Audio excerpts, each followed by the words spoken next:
হলো এসআইআর। আপনাদের দিকে হয়নি? হয়তো না হয়নি? কিন্তু এসআইআর করতে গিয়ে তাদের মাথায় বজ্রঘাত পড়ে গেছে। হায়রে, এসআইআর করতে গিয়ে দেখছি 99% মুসলমানদের কাগজ আছে, আর অন্য ভাইদের কিন্তু কাগজ নাই। 10 সাল পর্যন্ত তাদের কোনো কাগজ নাই। আমরা নাই 2002 সাল কেন বাবা, তার আগের 50 বছরের যদি ডকুমেন্টস চাই আমরা দিতে পারবো না? পারবো না? কথা বলে পারবো না? পারবো না? যদি বলে তার দাদা দাদা পর্যন্ত 10 পিঁড়ি যদি চাই, বলে আমরা কাগজের ডকুমেন্টস চাই না, তোদের বাপ দাদার ডকুমেন্টস কি আছে দেখা। যারা আমাদের দাদারা মারা গেছে, দিদিরা মারা গেছে, 14 পুরুষ যারা মারা গেছে, তাদেরকে তো এই দেশে আমরা সমাধি করেছি, এই দেশেই তাদেরকে কবর দিয়েছি। তাদের মাংস গলা পচে গেছে, কিন্তু হাড়গোলা তো পচে না। ওই হাড়গোলাকে বের করে যদি মেশিনে ভরে দিই, মেশিন বলে দিবে এরা কোন দেশের প্রোডাক্ট তা বলে দেবে। দেবে না? জোরে বলুন, দেবে কি দেবে না? মেশিন বলে দিবে। আর আমরা যদি বলে তোদের দেখা কাগজ রাখ, আছে? ক্ষমতা আছে? নাই। তাহলে কিসের তো বাহাদুরি? তার থেকে আরো বড় ডকুমেন্টস নাও। পৃথিবীর জমিনে কেউ যখন মানুষ বলে কোনো জিনিস ছিল না, খালি আসমান আর জমিন। সে জামানায় সর্বপ্রথম মানুষ যিনি, যার নাম হলো আদম আলাইহিস সালাম, তিনি তো ভারতের জমিনে এসেছিলেন। বলুন তো এসেছিলেন না? আসেন নাই? তারই সন্তান আমরা। ওয়ালাকাদ কাররামনা বানি আদম, আমরা তো সে নবীর সন্তান। সুতরাং আমাদেরকে দেশ থেকে তাড়িয়ে দেওয়ার কোনো তাদের জায়গা না। আজকে মুসলমানদেরকে বলে এরা বিদেশি রোহিঙ্গা, এরা বিদেশি বাংলাদেশি, এরা পাকিস্তানি। না না না, ভালো করে শোনে না। আদবানির বাড়ি হলো পাকিস্তান, ইন্ডিয়াতে এসে হয়ে গেল স্বদেশি।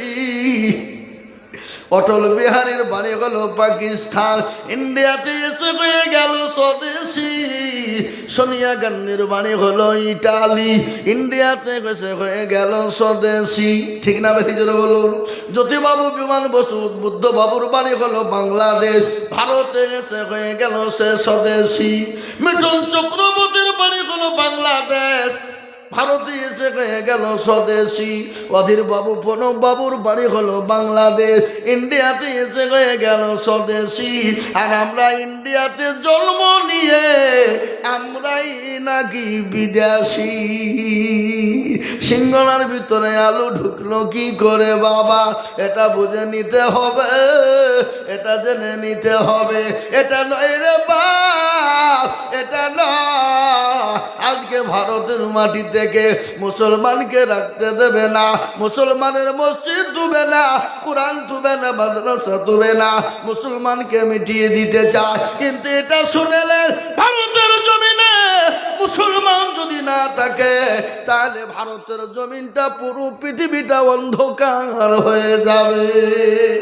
এই কোরআন যদি না থাকে, মাদ্রাসা মসজিদ যদি না থাকে, মুসলমান যদি না থাকে, গোটা ভারতবর্ষটা অন্ধকার ছন্ন হয়ে যাবে। কেন গো? আল্লাহ মুসলমানদের বদলায় এই গ্রামকে আল্লাহ টিকিয়ে রেখেছে, দেশকে টিকিয়ে রেখেছে। আর মুসলমানদের বদলায় আল্লাহ সমস্ত পৃথিবীর বেঈমানদেরকে আল্লাহ রুজি দেয়। তাই আমি বলবো বাপ, আজকে আমি বলবো যারা ইসলামকে, মুসলমান কোরআনকে মিটিয়ে দিতে চায়, আল্লাহ তাদেরকে মিটিয়ে দেবে। তার প্রমাণ আমি আপনাদেরকে দিয়ে দিই। আল্লাহর নবী, দয়ার নবী, মায়ার নবী, বিশ্ব নবী, রহমাতুল লিল আলামিন, তিনি তো দয়ার নবী, তিনি তো মায়ার নবী। গজল আছে না? আল্লাহর নবী, মায়ার নবী গো, আপনি নবী আমার জীবনের জীবন।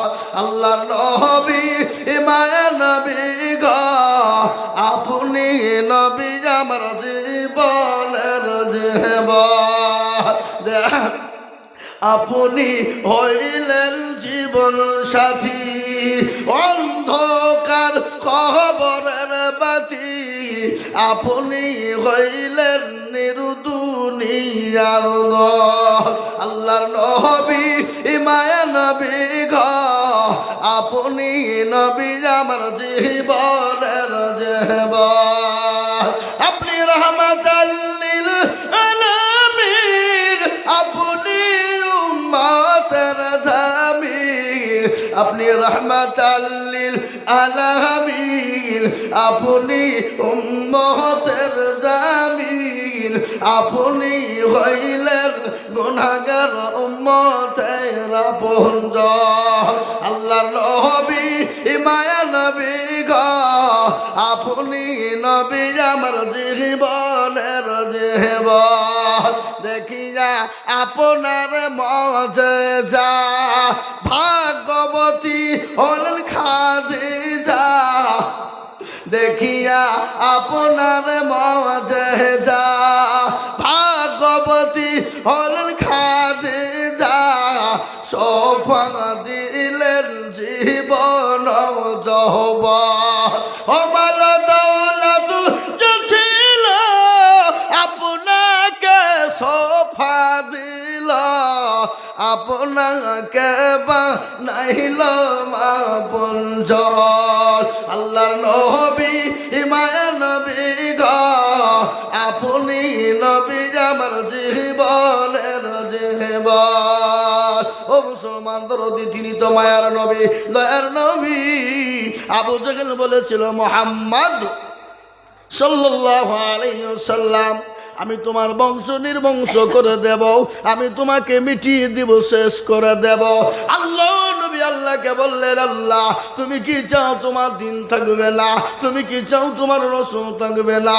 আল্লাহ বলে নবী গো আপনি কোনো টেনশন করবেন না আর যারা ইসলামকে মিটিয়ে দিতে চায় কোরআনকে মিটিয়ে দিতে চায় যারা আপনাকে মিটিয়ে দিতে চায় আমি আল্লাহ তাদেরকে কিয়ামত পর্যন্ত মিটিয়ে দেব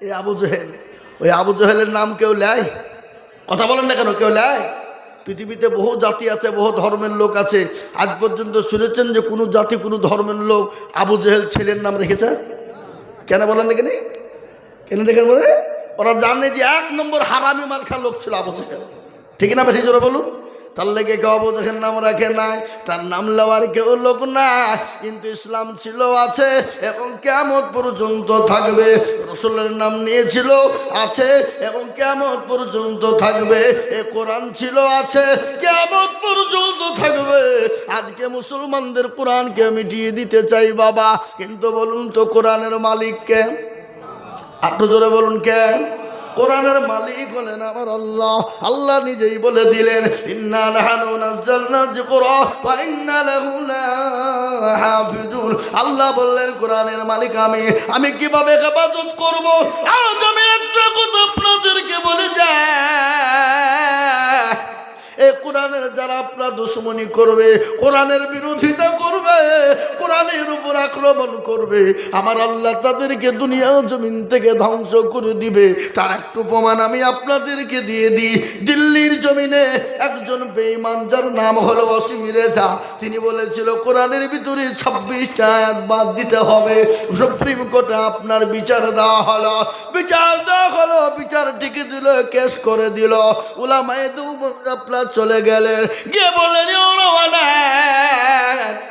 যদি আসমানের মালিককে বলেন আল্লাহ জমিনের মালিককে আল্লাহ এ কুরসির মালিককে বলে অপরওয়ালা আপনাকে বানিয়েছেন কে বলে অপরওয়ালা যে আল্লাহ এত সুন্দর পৃথিবীকে বানাতে পারে তার মধ্যে ত্রুটি যদি ভুল না থাকে যে আল্লাহ সে আল্লাহ পৃথিবী তৈরি করতে গিয়ে কোনো ভুল যদি না হয় সে আল্লাহর এই কিতাব যিনি তৈরি করেছেন আল্লাহ সে কিতাবের মধ্যে কি করে ভুল থাকতে পারে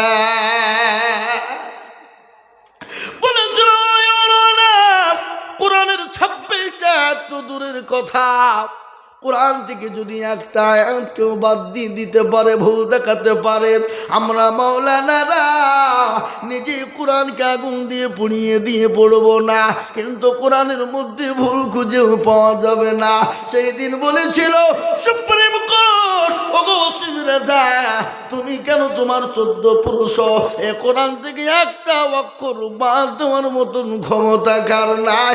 একবার চিল্লিয়ে বলা যাবে না সুবহানাল্লাহ? আজ আমি বলবো আজ এই কোরআনকে নিয়ে ইসলামকে নিয়ে যারা আপনার চিনিমিনি খেলতে চাইছে, আল্লাহ দুনিয়ার জমিনে তাদেরকে মিটিয়ে দেবে রে বাবা। কিন্তু আমি আপনাদেরকে বলবো, মুসলমানরা এটা জানে, মুসলমানদের জীবন চলে গেলেও ইসলাম এবং কোরআন এবং মসজিদ মাদ্রাসার ক্ষতি হতে দেবে না। একবার হাতটা উঁচু করে দিয়ে আমার আল্লাহকে দেখিয়ে বলুন না ইনশাআল্লাহ।